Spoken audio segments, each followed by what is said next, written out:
Hello, Solomon. Hey, Mark, how are you? Good. All right.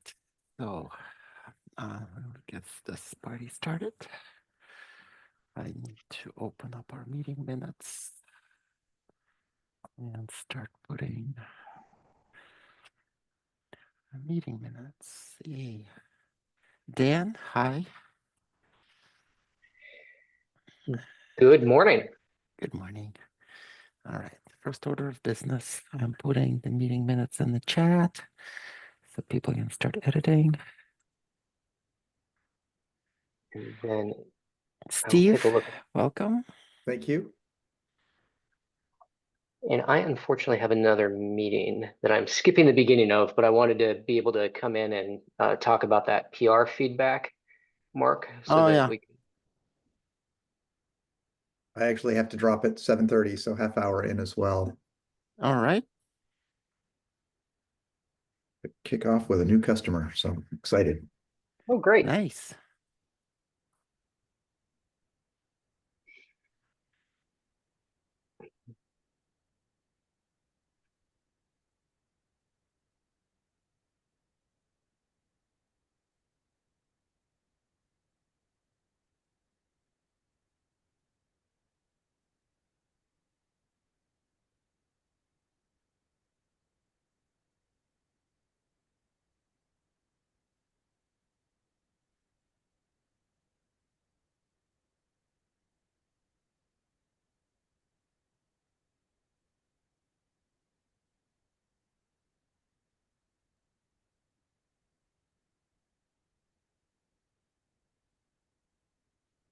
All right. Well, let's say we get started and folks can catch up if they join later, especially if we need to, lose people at 7:30.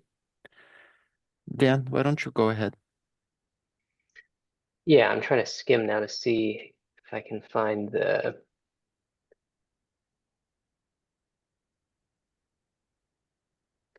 Here, maybe I'll just share.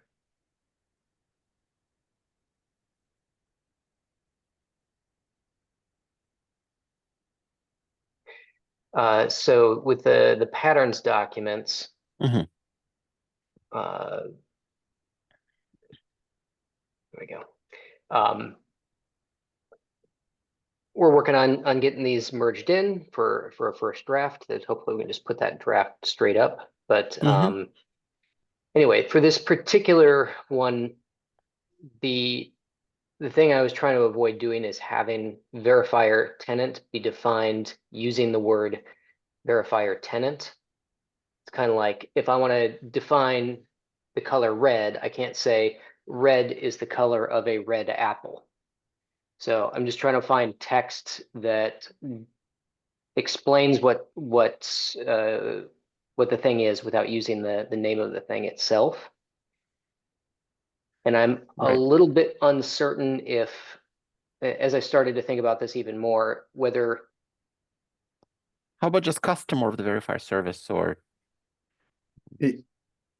Yeah, I mean, you could drop verifier out of verifier tenant there. So the verifier Right. hosting a given tenant or a given customer or client.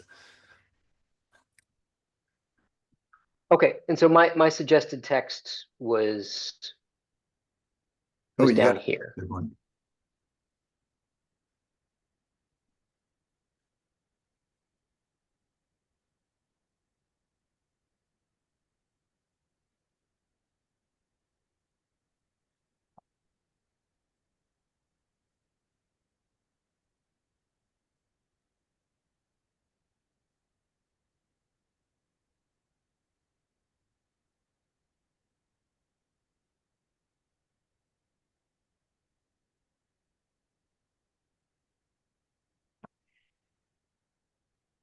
Yeah, going forward, we should probably stick to Google Docs until the very last moment. This has been a little painful.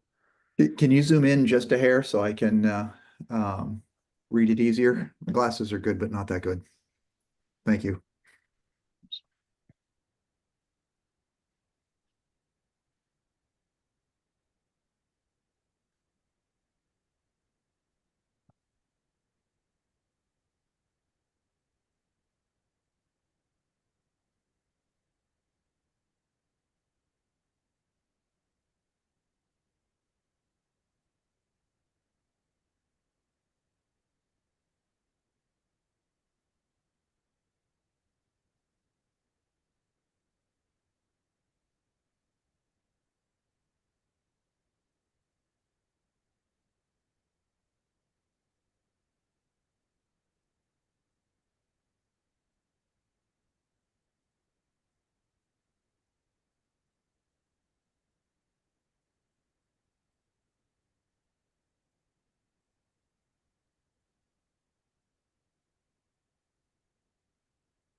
The only thing I think that's missing is the concept of the tenant is that there could be multiple tenants working with a single service. So the entity that operates and bears responsibility for the portion of the service. I'm trying to figure out, I like what you wrote. I'm trying to figure out how to add that concept in there as well.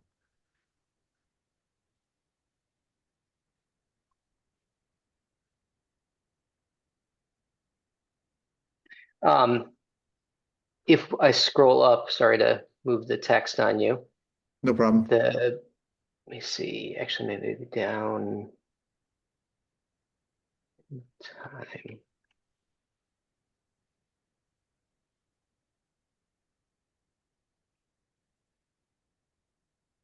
Because I think I added text for the verifier service to say, yeah, okay, so a single or multiple customers defined here as verifier tenants. Oh, that works too, right? Put it in the service instead of the tenant.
Are people still considering? I'm okay with the changes.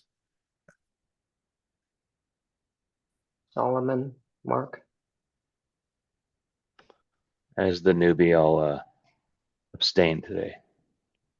Oh, You should cast the So- deciding vote. are we looking at verifier service then? Sorry, looking at Yeah, so line it was 18. it was verifier tenant, and then Steve was Didn't looking ever for the bear one-to-many on responsibility. the tenant and service. So I've got the one-to-many included in the verifier service definition. Yeah, that moved out of the tenant definition, which is what forced us to use the verifier tenant in the definition in the first place, is the concept of tenant has the one-to-many.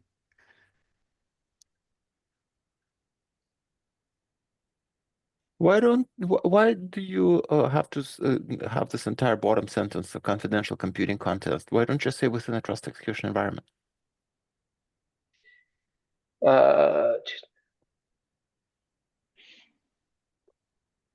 To say TE instead of Right, this. all of this entire sentence, yeah, Yeah, within a T.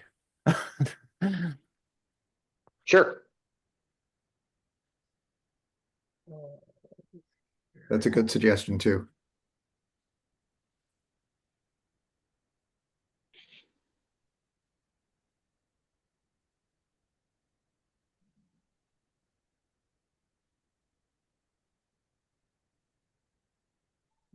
Yeah.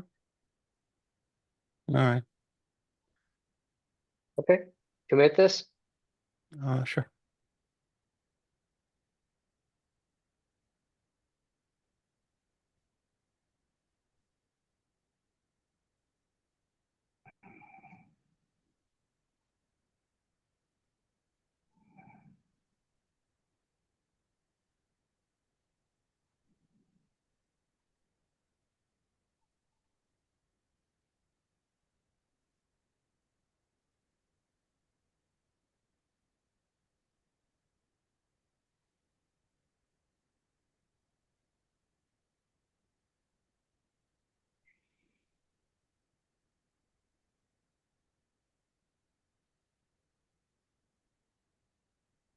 Not a great commit message, but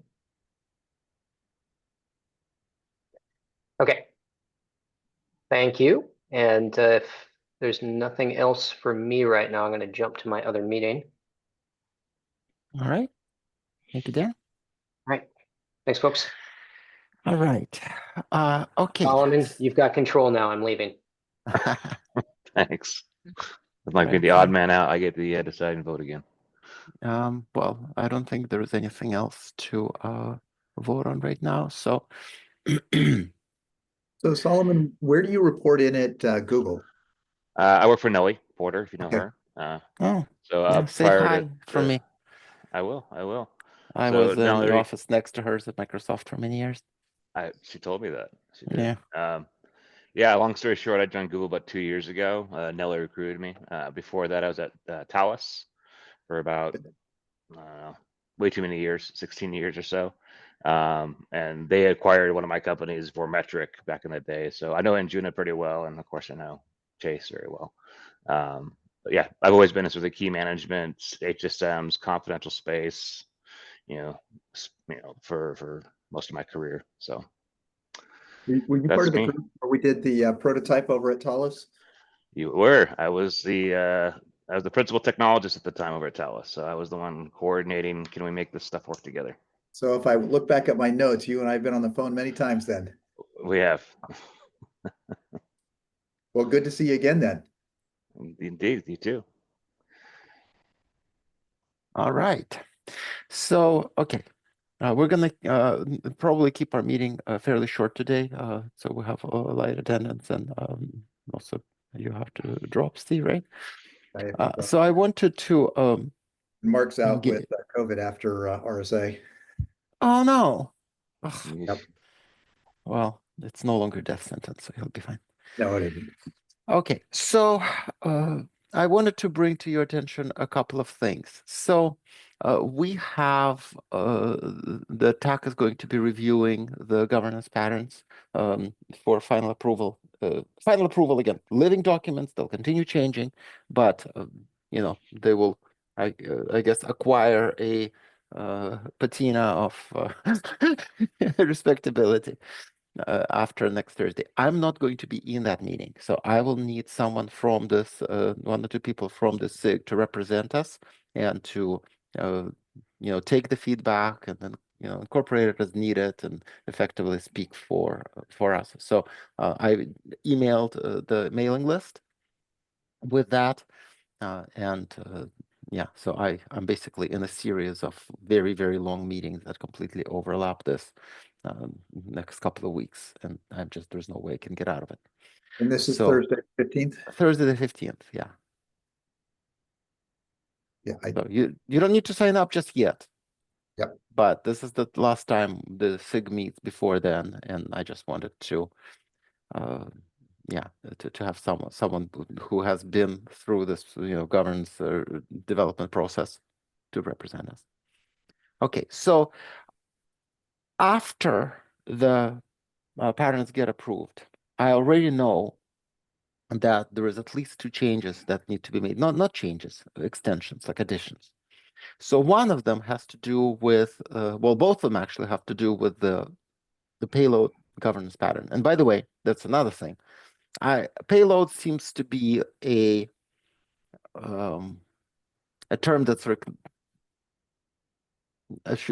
I don't want to use a term that's specific to GRC SIG, and I will remind you why we use the term payload. Is when you deploy, when you do confidential computing on a device, it may have different payload slices, right? That were discussed like early on in the lifetime of the SIG. So you could have some code running on the GPU, you could have some code running on the CPU, and some stuff running on the smart NIC, and because they're largely independent of each other and could be upgraded separately, etc. We use this term payload, that basically the stuff that runs inside an individual trust execution environment. I do not know if going forward it's useful for us to retain that term. Maybe we need to just stick to workload. But again, because a workload may contain multiple execution environments that run on different pieces of hardware, then it may not be the idea. I don't know how to go about it, but that's something maybe in the next meeting we can discuss. I don't want to spend too much time on this right now, just planting a seed. Two things that have to be added to that payload governance pattern, I believe. So one is sealing to the platform. So remember how we said, it's not okay to just take a piece of code, put it in a T. Well, maybe Anjuna will disagree, but let's not talk about that right now. And call it, confidential computing, because there is a number of things that still need to be done. Data at rest needs to be protected. If you're going to be writing any data out, you may lose confidentiality if you write it out in plain text and the hosting environment is untrusted. Same with network, you need to protect traffic in. Otherwise, again, you're leaking your inputs and outputs. And you need to generate a random number securely inside the trust environment. And there was all sorts of other things that we documented as part of payload governance. So basically saying, do these things if you want your code to be properly protecting data in use. But we forgot two things. One is that if you're going to seal data to the platform, and then you're going to then unseal it. So, okay, what's the key scenario for that would be, my workload update obtained some credentials, but the workload is very short-lived. So every time it starts, it cannot go ping the verifier. The verifier is going to be blown out of the water. There's too much latency, a bunch of problems result from that. So the suggestion is then, well, once you obtain your credentials, seal them to the platform, and next time you unseal this workload, go and unseal those credentials when the next time the workload is started. So the problem with that, of course, is if your attestation included some security sensitive configuration. So these are my trust roots, for instance, let's say.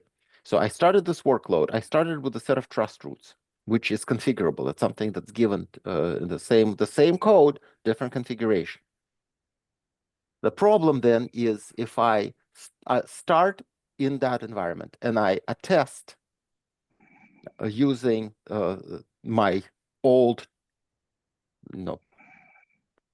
roots of trust that match the policy, and then I got my credential and I seal that to the platform. And next time I start the same workload, I started in a slightly different configuration, has different trust roots. If I now unseal that same credential but use it with some trust roots, I can actually have a security vulnerability. And attestation, the code pages didn't change. What the trust execution environment measures for the purposes of the quote didn't change. But the security posture of the workload has changed. So this calls for an introduction of a software component inside the workload that when it seals to the platform, it measures the parts of configuration that are security sensitive. And then when it unseals, it compares the configuration in which it is running against the configuration that was used in sealing. This cannot be done by the hosting platform. This needs to be done inside the workload itself. And that is a discussion that needs to go in there to explain to people that sealing to the platform is a potentially dangerous operation unless you know exactly what you're doing. And again, yeah. You launched into that saying, and Juna might disagree. I don't disagree. We believe very much that you need to be thoughtful about what part of your configuration is trusted and what part of your configuration is not trusted. You don't want every configuration variable to be part of the measurement, but you want the option to choose which are part of the measurement. Exactly.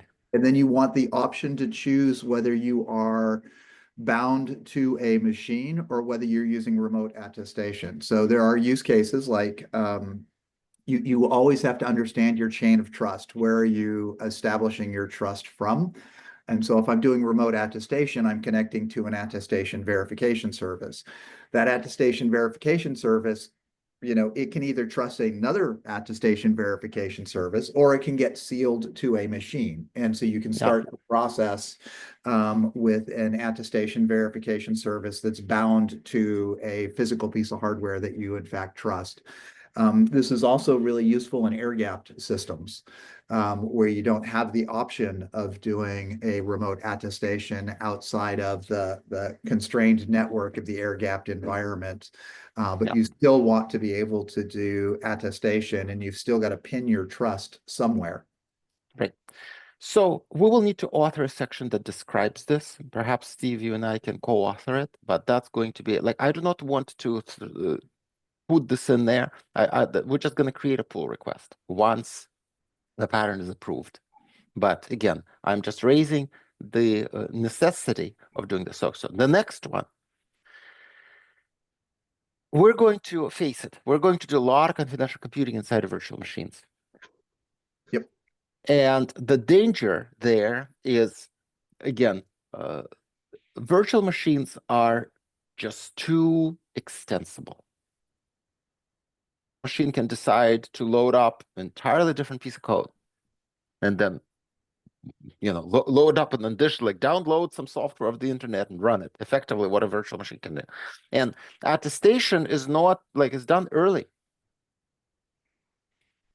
Or even if it didn't go and download new software, maybe you locked it down. Maybe you said, okay, this virtual machine is going to run this lockdown configuration with code signing and maybe inability to to go access the internet.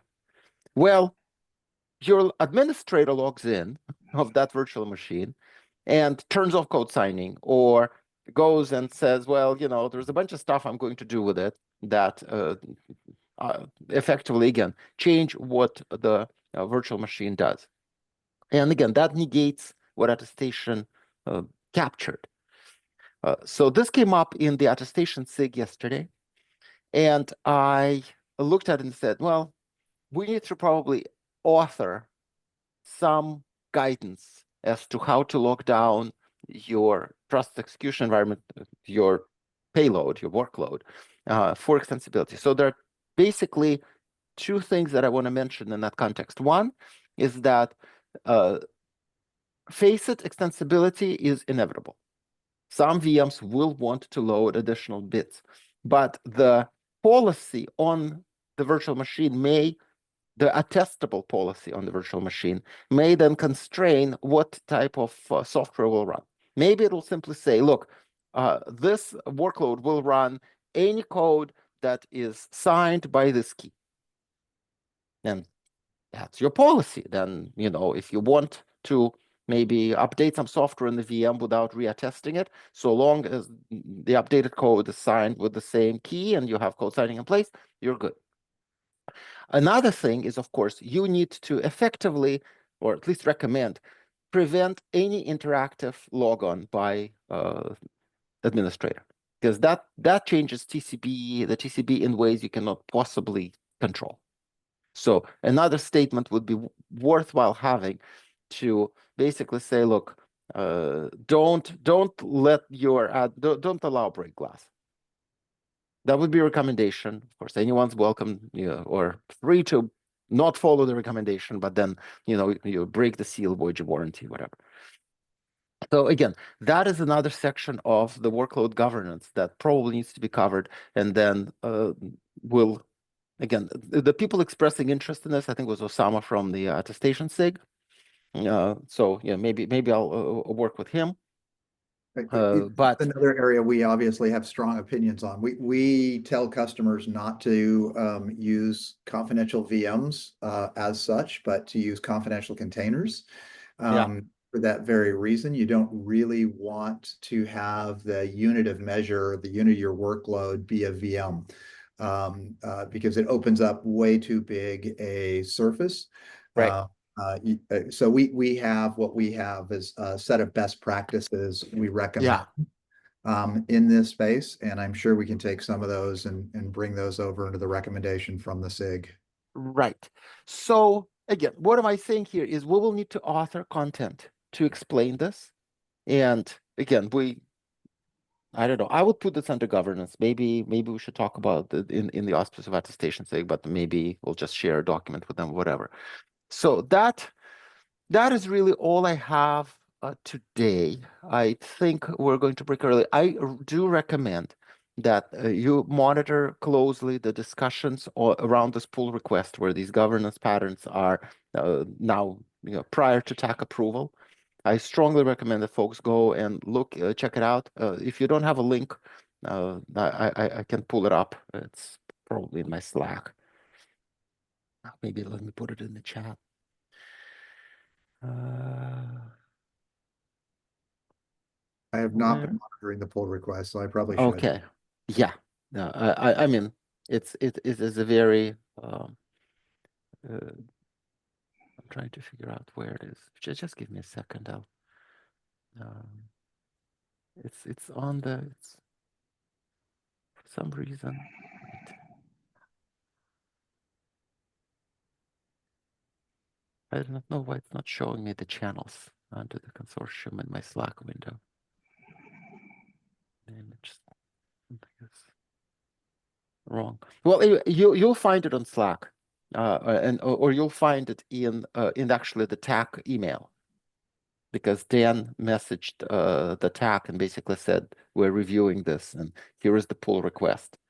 So yeah, please take a look. Very, very important right now, because again, people are making suggestions, and it may intensify in the next following few days. It was, by the way, the same thing that Dan was presenting while he was on the call. But with that, I think we're going to wrap up early today, and I'm going to talk to you. Hey guys. Yeah, please go ahead. Mark, by the way, is a colleague of mine from JP Morgan. Yeah, and you're former Intel, right? Yes, sir. Yeah. Yeah, so like long time in computational computing space. So and I won't bore y'all too much of that, but nice to see representation here. Yeah, so Steve, I guess to your point, how do you I knew the sort of what do you want to call it? I mean, certainly this confidential containers is a thing. But how do you, but if I look at it from a maybe simplistic, overly simplified view, container runtimes aren't small, right? And and the ability to run containers and container runtimes in a VM in and of itself doesn't preclude running a whole bunch of other stuff, right? So what's the right way to think of that? That's correct. So what we do is we have a two-step process. We have one step that's going to take a container and it's going to build an image. And the software we're using that's going to build the image is going to be a pretty tidy environment. If possible, we don't even want a container runtime in there. And you just call the launch procedure, the start code in what is the container, and just call the run event and do it. So you can get all of Podman and the other things out of there. We're going to shut down the kube control so that you can't necessarily do everything that you might want to do to a container. That obviously causes some problems and some compatibility issues. So as we continue to evolve our solution, we're just adding more policies so you can have all that stuff off by default and then turn it on as you see fit. On the measurements that Mark was talking about, we will make sure that there's, irrespective of the underlying hardware, we will make sure that there is 3 things that you can write policy against. You can write policy because a workload's been signed. And so you're coming from Intel, this is going to be similar to MR Signer. And we're going to make sure that capability exists irrespective of the underlying hardware. We're going to make sure you can write policy against the entire VM, which will include the kernel, all of our code, the UFI, everything that's in there, and including the container runtime and everything on that. And then we're going to make sure that you have policy that you can write that is just the container itself. What's the measurements of that container that you want to run? Clearly, the hardware has no concept of a container, right? It's just code that's running inside the VM. And so we have to create that logical construct when we do the build. So we'll generate those measurements so they can be redone as part of the attestation process itself. And the container is nice because if a customer starts with a container, there's a place to put all the extra code, including policies like no outbound connections or anything else that you want to specify against the VM. As soon as somebody shows up with a VM, we do that under professional services. There are people that are absolutely adamant that they want to migrate their VM into a confidential VM. It just opens up the risk a good bit because there's just every line of code is a potential vulnerability. So we will discourage against that, which is why I will love if the CCC comes out with a position paper saying, you know, you can do it, but because then it's not just us saying it, it's the industry saying that. Yeah. Yeah. I could go on this one, Mark, Gentry, if you want to go on this topic, I'm more than happy to get on a phone call and wax on this subject for a while. Yeah, no, I think I think that sort of maybe pending might be overstating it, but yeah, I think there's a couple emails that sort of in that direction. So thank you. Yeah, definitely. Just trying to yeah, we'll yeah, soon. Thank you. Yes. And then Solomon, hello. Yeah, so maybe so what about and so I think you and Azure you're sort of maybe a slightly different take, at least for the time being. And Sure. you know, Intel has this partitioning thing that they sort of had to shoehorn into TDX, and then AMD has the VMPLs and all that.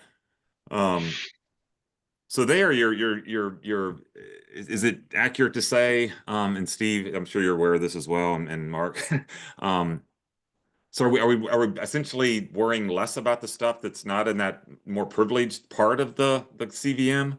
And is that like a, you know, like a TTM kind of thing and doesn't really have legs going forward? And going forward, it's more what Steve said, or do we view privilege levels within CVMs in general being valuable? So thanks, Mark. And I know, Steve, you had to leave for a customer here shortly. I So do, so I'm going to jump off for that and I'll let you guys keep going, but I'm fascinated Cool. to All right, hear where we'll- the conversation's going, so maybe I'll catch the recording later. yeah, good. Yeah, so Okay. long story short, you know, our perspective here at Google has shifted quite a few times over the last probably 6 years. Now we're at a point where the technologies and the infrastructure that we're able to pull together allow us to have some options for the customer based upon what's the right, you know, configuration for this workload. In general, what we're doing is working on a series of projects internally. I can share one with you called Zero Privilege Key Management, where we want to remove Google's privilege, administrative privilege, and any kind of like external privilege threat vectors that we can, so that customers can run a piece of a key management solution in confidential, you know, a TEE, confidential space is what we're currently using. And that allows us to have an endpoint for handling customers' key management without relying upon a very long string back to a verification or a key management system outside of Google. So whether it's air gapped, whether it's, you know, traditional, you know, key management for cloud at scale, we're looking through all the different options and from a technology standpoint to find out what can we do to remove the amount of privilege that's available inside the ecosystem. That little piece of code, it's a really small piece of code. It's, you know, kilobits of of endpoint functionality. It just needs to route a request back to an HSM somewhere buried deep in the bowels of the customer's world, wherever the hell they want that to be. So, you know, when I look at, you know, use cases like, you know, zero privilege key management, that first part is really important. We can't say it's, you know, absolute zero, but what we are is we want to always be approaching zero. So Yeah. taking off, you know, built-in inherent privilege where appropriate is what we're into. My background is I was in the intelligence community for most of my early career, and there's a company called Vormetric that was a startup that came out of that group, where we were tasked with basically removing privilege from operating systems, in particular root and system and init, so they didn't have access to data that they weren't cleared to see. So that sort of world of privilege, you know, I'm not a fan of inherent privilege just to begin with. So if we can find ways to reduce it or measure it and make sure the customer can take that risk, you know, based upon what they see, I'm interested. That's what we're interested in these days. Okay. So not necessarily orthogonal to what Steve was saying, but maybe more holistically, this VMs don't, you know, CVMs don't, confidential spaces don't have to be big. The easy way to take advantage of CVMs is for them to be big, because like Steve said, his one customer, right, or some of his customers, they just want to be able to, you know, say they're choosing confidential VMs versus regular VMs. But Exactly. but the reality is you can, you know, it's a little bit of work, right? And we've already, even coming from an SGX standpoint, right? People that were willing to write SGX, even though the dev experience was known for being terrible, people that were willing to, you know, deal with it, they sort of liked it, right? Because, you know, it made it pretty easy to get the smallest TCB. But Indeed. yeah, I think Cool. No, it's interesting. No, I mean, the comparison with what Steve was saying, like we look at it at a gradient, level of, capabilities versus risk versus privilege. And, I personally do really enjoy SGX. I know quite a few people at Intel. I live in Portland, so most of my neighbors Okay, are sure. Intel, commuters. But like the part that's sort of always been intriguing for me on SGX is if this thing could be easier to just put into a pipeline to make people just kick out services at the other end, which I think is what Injuna likes to focus on, is like simplifying the confidentiality piece of good development. I'm a fan of CIA, right? Confidential, and integrity and availability, and you have to get all three together the right way. And there's not a lot of options for confidentiality for the standard developer. So anywhere we can do like simplification or pipelining or tooling just to make it easier is really important to us, because of all the VMs that we have running here at Google, for example, anything that's confidential is like a fraction of a fraction of a fraction of a percentage.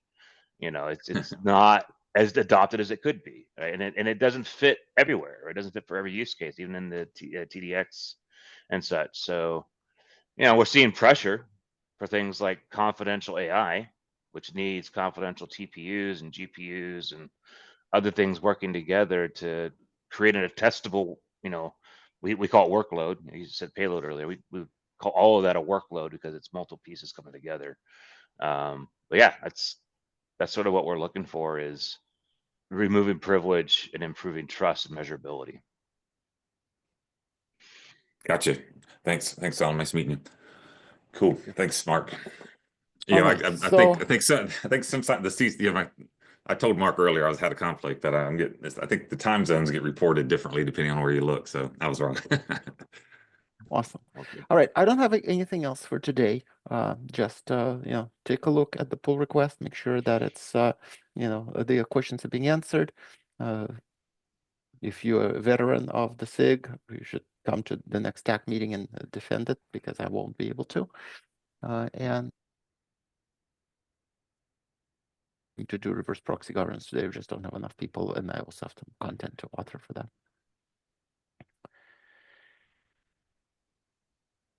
So to be clear, you're saying that you might need a fill-in for TAC at some point in the near future? Yeah, well, you're probably too new to the SIG to do that. I need somebody who's been here for I understand. last Just year, wanted to- who's been reviewing all our work and participating in all the pattern creation and also all the backstory. But I mean, of course, you're welcome to attend the TAC meeting and watch the proceedings. But yeah, I need, and I'll find some. So. Got All it. right. Thank you. I'll see you guys later. Have a good day. Sounds Cheers. good. All right. All right, Have a good day. bye-bye. Bye. Right.